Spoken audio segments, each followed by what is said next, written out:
রাশিয়ার বরফে মোড়া ইয়ামালো নেনেৎস অঞ্চলে আবার শুরু হয়েছে সেই পুরনো রোমহর্ষক যাত্রা। ৪,০০০ রেইনডিয়ারের বিশাল পাল নিয়ে ১,০০০ কিলোমিটারের মহা মাইগ্রেশন। বাইদারাৎস্কি ফার্মের রাখালরা যেন উত্তর মেরুর কিংবদন্তির চরিত্র, আর তাদের এই যাত্রা একদিকে ঐতিহ্য, অন্যদিকে বেঁচে থাকার বিজ্ঞান।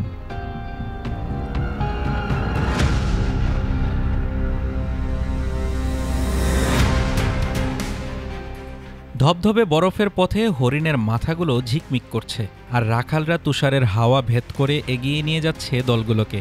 তাদের চোখে ক্লান্তি আছে, কিন্তু আছে দৃঢ়তা, যেন এই যাত্রাই তাদের উত্তরাধিকার। রাখাল লিওনিদ তাইশিন বললেন, একসাথে সব নিয়ে চলা যায় না। ওব নদী পার হলেই শুরু হয় বনের বেল্ট।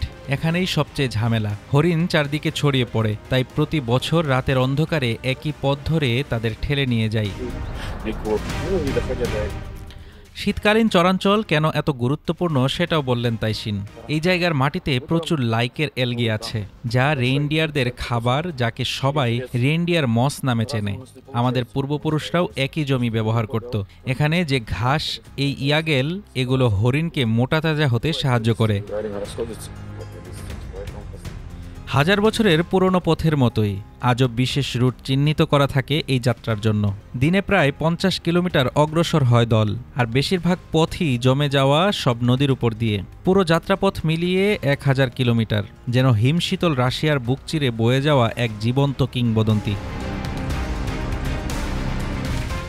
সব মিলিয়ে রেইনডিয়ারের এই মহাযাত্রা শুধু স্থান বদল নয়, এটা এক উত্তরাধিকার, বরফের দেশে মানুষের, প্রাণীর আর প্রকৃতির মিলেমিশে বেঁচে থাকার এক মহাকাব্য।